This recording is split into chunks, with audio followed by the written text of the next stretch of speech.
20 अप्रैल 1975 Easter Sunday. Hamilton Ohio का एक शांत इलाका। एक साधारण सा 2 मंजिला घर जहां पूरा परिवार त्योहार मना रहा था। बच्चे हंस रहे थे, ईस्टर एंड हंट खेल रहे थे, रसोई में खाना तैयार हो रहा था और एक तरफ खुशियों का माहौल था। लेकिन किसी को नहीं पता था कि अगले कुछ मिनटों में यही घर अमेरिका के इतिहास के सबसे भयानक परिवार नरसंहारों में से एक का गवाह बनने वाला है। एक ऐसा नरसंहार जिसमें 11 लोग मारे गए। सबसे बड़ा झटका, कातिल कोई अजनबी नहीं था, वह उसी परिवार का सदस्य था। एक ऐसा आदमी जिसे पड़ोसी शांत, शर्मीला और मददगार समझते थे, लेकिन उस दिन उसने सिर्फ 5 मिनट में अपने पूरे परिवार को खत्म कर दिया। उसका नाम था जेम्स रूपर्ट। लेकिन आखिर ऐसा क्या हुआ कि एक साधारण दिखने वाला आदमी अपने ही परिवार का दुश्मन बन गया? क्या वह सच में मानसिक रूप से बीमार था या फिर यह वर्षों से तैयार की गई एक खौफनाक योजना थी? आज हम जानेंगे ईस्टर संडे मैसकेयर की पूरी कहानी। एक ऐसी कहानी जिसमें दर्द है, अपमान है, नफरत है और एक ऐसा अंत जिसने पूरे अमेरिका को हिला दिया।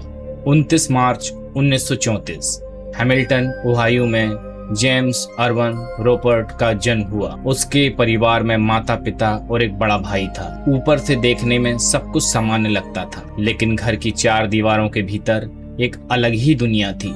जेम्स के पिता लियोनार्ड रूपर्ट अपने गुस्से के लिए जाने जाते थे। वह अक्सर चिल्लाते, डांटते और बच्चों को डरा कर रखते थे। लेकिन जेम्स की जिंदगी में सबसे गहरी चोट उसके पिता ने नहीं, बल्कि उसकी अपनी माँ ने दी। उसकी माँ चैरिटी रूपर्ट हमेशा अपने बड़े बेटे लेनॉर्ड जूनियर को ज्यादा पसंद करती थी। लेनॉर्ड पढ़ाई में अच्छा था, आत्मविश्वासी था, लोग उसकी तारीफ करते थे। दूसरी तरफ जेम्स शांत स्वभाव का था। वह ज्यादा लोगों से बात नहीं करता था और धीरे धीरे परिवार में उसकी तुलना उसके भाई से होने लगी। अपने भाई जैसा बनो, तुम उससे कुछ सीख क्यों नहीं सकते? ऐसी बातें जेम्स रोज सुनता था। कुछ रिपोर्टर्स के अनुसार जेम्स को महसूस कराया जाता था कि वह परिवार की निराशा है, और यही बातें उसके अंदर धीरे धीरे जहर बनकर जमा होने लगी। जेम्स का बचपन सिर्फ भावनात्मक उपेक्षा तक सीमित नहीं था। उसके पिता घर में मुर्गियां पालते थे। जेम्स को उनके पंखों से एलर्जी थी, उसे तकलीफ होती थी, लेकिन परिवार ने कभी इस समस्या को गंभीरता से नहीं लिया। एक बच्चे के लिए इससे बड़ा संदेश क्या हो सकता है कि उसकी परेशानी किसी के लिए मायने ही नहीं रखती। धीरे धीरे जेम्स का आत्मविश्वास खत्म होने लगा। स्कूल में भी वह संघर्ष कर रहा था। उसके बहुत कम दोस्त थे।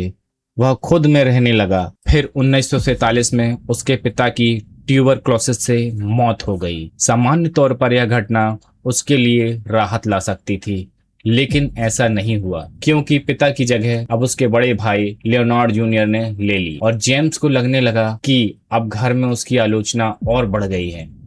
वह हर मोर्चे पर अपने भाई से पीछे था और यह बात उसे अंदर ही अंदर खाए जा रही थी। 1950 जेम्स लगभग 16 साल का था। वर्षों की उपेक्षा, अकेलापन और असफलताओं ने उसे मानसिक रूप से तोड़ दिया था। और फिर एक दिन उसने अपनी जिंदगी खत्म करने का फैसला किया। उसने घर में चादरें ली और आत्महत्या की कोशिश की, लेकिन वह सफल नहीं हो पाया। वह बच गया, लेकिन उसके करीबियों का कहना था कि उस घटना के बाद जेम्स बदल गया। उसने जीवन से उम्मीद करना लगभग छोड़ दिया। उसे लगने लगा कि चाहे वह कितना भी प्रयास कर ले, वह कभी अपने भाई जैसा नहीं बन सकता। और यहीं से उसके भीतर एक गहरी कड़वाहट जन्म लेने लगी। एक ऐसी कड़वाहट जो आने वाले वर्षों में और खतरनाक रूप लेगी। समय बीतता गया। जेम्स कॉलेज गया, लेकिन वह अपनी पढ़ाई पूरी नहीं कर सका। वही उसका भाई लियोनार्ड जूनियर लगातार सफलता की सीढ़ियां चढ़ रहा था। उसने इलेक्ट्रिकल इंजीनियरिंग की डिग्री हासिल की, अच्छी नौकरी पाई, लोग उसकी प्रशंसा करते थे और हर सफलता के साथ जेम्स को अपनी नाकामी और ज्यादा महसूस होने लगी। लेकिन अभी सबसे बड़ा झटका बाकी था। एक ऐसी घटना जिसे कई लोग बाद में इस केस का अहम कारण मानते थे। उस लड़की का नाम था एल्मा। कहा जाता है कि जेम्स को एल्मा पसंद थी। वह उसके करीब थी, लेकिन बाद में एल्मा ने जेम्स के बड़े भाई लियोनार्ड जूनियर से शादी कर ली। यह बात जेम्स कभी भूल नहीं पाया। उसके मन में पहले से मौजूद ईर्ष्या अब और गहरी हो गई। उसे लगने लगा कि उसका भाई उससे सब कुछ छीन रहा है, सम्मान, सफलता और अब प्यार भी। लेकिन कहानी यहीं खत्म नहीं होती, असली अंधेरा अभी बाकी था। कॉलेज छोड़ने के बाद जेम्स ने ड्राफ्टमैन बनने की ट्रेनिंग ली, लेकिन उसे स्थायी नौकरी नहीं मिल सकी। वह बार बार असफल होता रहा। उसकी आर्थिक स्थिति खराब होती गई। आखिरकार उसे अपनी माँ के साथ ही रहना पड़ा। वह अक्सर अपनी माँ और भाई से पैसे उधार लेता था। दूसरी तरफ लियोनार्ड जूनियर की जिंदगी बिल्कुल अलग थी। उसके पास अच्छी नौकरी थी, सुंदर घर था, पत्नी एल्मा थी और 8 बच्चे थे।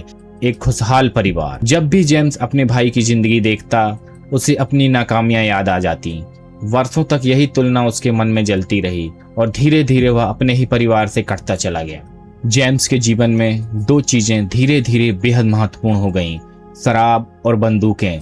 वह घंटों बार में बैठा रहता, शराब पीता और अपनी जिंदगी के बारे में सोचता रहता।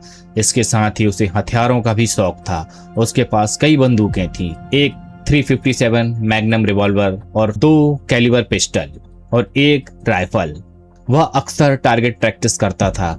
लोगों को यह सिर्फ एक शौक लगता था, लेकिन आने वाले दिनों में यही शौक एक भयानक रूप लेने वाला था। 1973 और 1974 के स्टॉक मार्केट क्रैश ने जेम्स की बची हुई आर्थिक स्थिति भी बर्बाद कर दी थी। उसका पैसा डूब गया। अब उसके पास किराया देने तक के पैसे नहीं थे। इसी दौरान उसकी माँ चैरिटी ने उसे चेतावनी दी, अगर वह घर के खर्च में योगदान नहीं देगा तो उसे घर छोड़ना होगा। शायद चैरिटी का उद्देश्य उसे जिम्मेदार बनाना था, लेकिन जेम्स ने इसे एक और अपमान की तरह लिया। उसे लगा कि अब उसका अपना घर भी उससे छिनने वाला है। उसी समय उसके अंदर वर्षों से जमा गुस्सा, नफरत और असफलताओं का बोझ चरम पर पहुंचने लगा। और फिर मार्च 1975 में उसने एक ऐसी बात की जिसने बाद में जांचकर्ताओं का ध्यान खींचा। वह गोला बारूद खरीदने गया और वहां उसने साइलेंसर के बारे में पूछताछ की। हालांकि उसने साइलेंसर खरीदा नहीं, लेकिन यह घटना बाद में अदालत में महत्वपूर्ण सबूत बनी। क्या वह पहले से कुछ योजना बना रहा था या सिर्फ एक संयोग था? उस समय किसी के पास इसका जवाब नहीं था, लेकिन कुछ ही हफ्तों बाद पूरे अमेरिका को इस सवाल पर बहस करनी थी। 29 मार्च 1975 जेम्स का 41वां जन्मदिन। उस दिन उसे नदी किनारे टारगेट प्रैक्टिस करते देखा गया। वह डिब्बों पर निशाना लगा रहा था। कई साल बाद प्रोसिक्यूटर ने कहा कि शायद वह उसी समय किसी बड़ी घटना की तैयारी कर रहा था, लेकिन असली रहस्य अगले दिन खुलने वाला था। उस रात जेम्स एक बार में गया जहां उसकी मुलाकात वांडा बिशॉप नाम की महिला से हुई। नशे की हालत में उसने उससे अपनी परेशानियों के बारे में बात की। उसने बताया कि उसकी माँ उसे घर से निकालने वाली थी और फिर उसने एक ऐसी बात कही जिसने बाद में जांचकर्ताओं को चौंका दिया। उसने कहा, मुझे इस समस्या का कोई समाधान निकालना होगा। वह देर रात शराब पीता रहा और जब बार बंद हुआ तब भी उसके पास कोई समाधान नहीं था। लेकिन अगले दिन ईस्टर संडे पर जेम्स रूपर्ट एक ऐसा फैसला लेने वाला था जो इतिहास में हमेशा के लिए दर्ज हो जाएगा। और यहीं से शुरू होती है ईस्टर संडे की वह शाम जिसने 11 जिंदगियां छीन ली। 20 अप्रैल 1975 ईस्टर संडे, हैमिल्टन ओहायो का माइनर एवेन्यू इलाका। रूपर्ट परिवार त्योहार मनाने के लिए इकट्ठा हुआ था। जेम्स की मां चैरिटी की तबीयत ठीक नहीं थी, इसी वजह से परिवार ने बाहर जाने की बजाय घर पर ही मिलने का फैसला किया। लियोनार्ड जूनियर, उसकी पत्नी एल्मा और उनके 8 बच्चे सभी घर पहुंच चुके थे। बाहर बच्चे ईस्टर एग हंट खेल रहे थे, अंदर बड़े लोग बातें कर रहे थे। हर तरफ खुशियां थीं। किसी को नहीं पता था कि उसी घर के ऊपर वाले कमरे में बैठा एक व्यक्ति अपने जीवन का सबसे भयानक फैसला लेने वाला है। जेम्स देर तक सोता रहा। पिछली रात की शराब अब भी उसके शरीर में थी। करीब शाम 4 बजे वह नीचे आया। कुछ देर परिवार के बीच बैठा रहा। उसने सामान्य व्यवहार किया, न कोई बहस, न कोई गुस्सा, न कोई संकेत। सब कुछ सामान्य लग रहा, लेकिन कई बार सबसे खतरनाक तूफान पूरी खामोशी में आता है। कुछ देर बाद जेम्स ऊपर गया। उसका इरादा घर से निकलकर शूटिंग रेंज जाने का था। वह अपनी बंदूक लेने गया, लेकिन तभी उसके भाई लियोनार्ड जूनियर ने उससे एक साधारण सा सवाल पूछा, वोल्क्सवैगन कैसी चल रही है? सुनने में यह बिल्कुल सामान्य सवाल लगता है, लेकिन जेम्स के लिए यह सिर्फ एक सवाल नहीं था, उसे लगा कि उसका भाई फिर से उसकी असफल जिंदगी का मजाक उड़ा रहा है। सवालों का अपमान, ईर्ष्या, गुस्सा और नफरत उस एक पल में जैसे फट पड़े। बाद में कोई भी यह नहीं जान पाया कि उस क्षण जेम्स के दिमाग में क्या चल रहा था, लेकिन इतना तय है, उसी पल उसने अपनी जिंदगी का सबसे भयानक फैसला लिया। शाम लगभग 6 बजे घर के अंदर परिवार मौजूद था और अचानक पहली गोली चली, फिर दूसरी, फिर तीसरी और फिर पूरा घर गोलियों की आवाज से गूंज उठा। रसोई में मौजूद Charity, Rupert, Leonard junior, Elma, David, टेरिस्टा और कैरोल सबसे पहले निशाना बने। गोलियां इतनी तेजी से चलीं कि किसी को समझने का मौका तक नहीं मिला। बताया जाता है कि चैरिटी ने अपने बेटे को रोकने की कोशिश की, लेकिन जेम्स ने उसे भी गोली मार दी। इसके बाद वह लिविंग रूम की तरफ बढ़ा। वहां मौजूद एने, लियोनार्ड थर्ड, माइकल और छोटा जॉन एक एक करके उसकी गोलियों का शिकार बन गए। घर में चीखें थीं, दहशत थी और फिर धीरे धीरे सब कुछ शांत हो गया। लेकिन जेम्स यहीं नहीं रुका, वह दोबारा हर कमरे में गया। जो लोग घायल थे या जिनमें से अभी भी जीवन के संकेत थे, उन्हें फिर से गोली मारी गई। कुछ को सिर में गोली मारी गई ताकि कोई जीवित न बचे। पूरी घटना 5 मिनट से भी कम समय में खत्म हो गई। 44 गोलियां चलाई गई और उनमें से लगभग 40 अपने निशाने पर लगी। 11 लोग मर चुके थे, एक माँ, एक भाई, एक भाभी और 8 मासूम बच्चे। एक पूरा परिवार खत्म हो चुका था।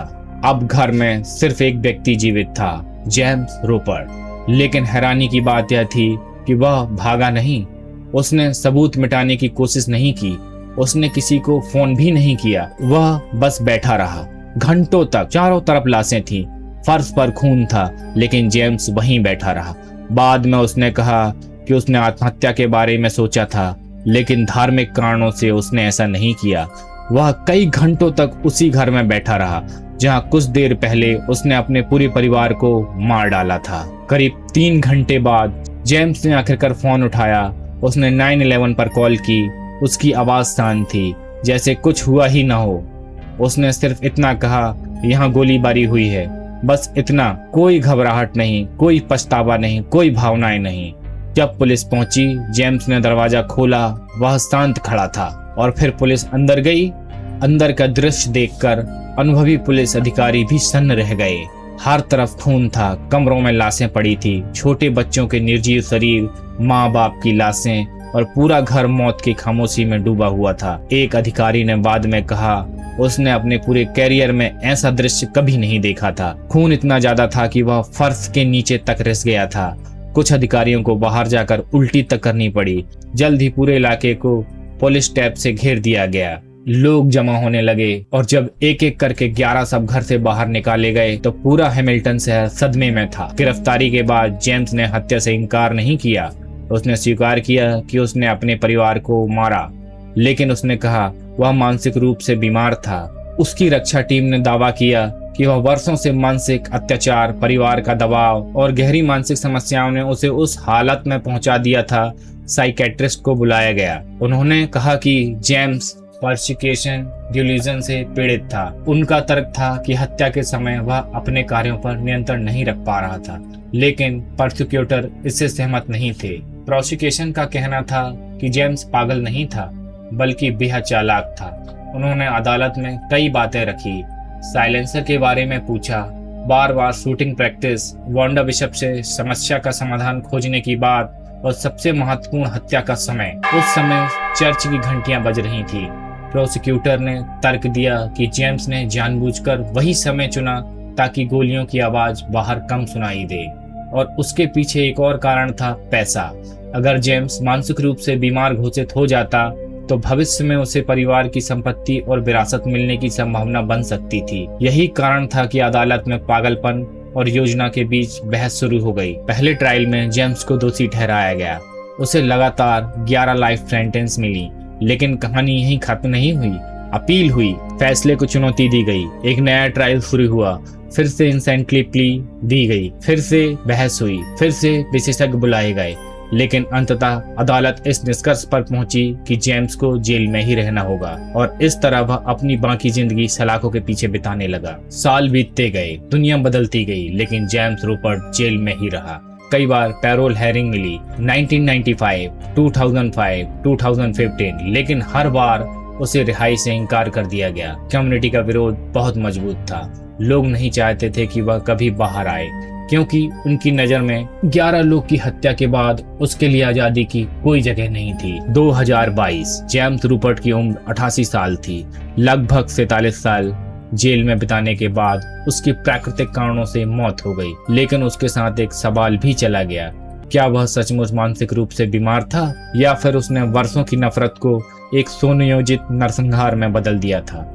आज भी लोग इस पर बहस करते हैं। कुछ लोग उसे मानसिक बीमारी का शिकार मानते हैं, कुछ लोग उसे एक ठंडे दिमाग वाला हत्यारा। लेकिन एक बात पर सभी सहमत हैं, 20 अप्रैल 1975 एक ऐसा दिन था जिसने एक पूरे परिवार को मिटा दिया और ईस्टर संडे मैसेकर को अमेरिका इतिहास के सबसे भयावह पारिवारिक नरसंहारों में हमेशा के लिए दर्ज कर दिया। कभी कभी सबसे खतरनाक राक्षस बाहर नहीं होते, वे इंसान के अंदर छिपे होते हैं। वर्षों का गुस्सा, अपमान, अकेलापन और नफरत अगर समय पर ना रोकी जाए तो उसका परिणाम कितना भयानक हो सकता है। जेम्स रूपर्ट की कहानी इसका एक डरावना उदाहरण है। अब आप हमें कमेंट करके बताइए, क्या जेम्स रूपर्ट मानसिक रूप से बीमार था या उसने सब कुछ पहले से प्लान किया था। अगर आपको यह डॉक्यूमेंट्री पसंद आई हो तो वीडियो को लाइक करें, चैनल साइलेंट नॉक को सब्सक्राइब करें और बेल आइकन दबाना ना भूलें। मैं आपसे मिलूंगा अगली सच्ची रहस्यमयी कहानी के साथ। धन्यवाद।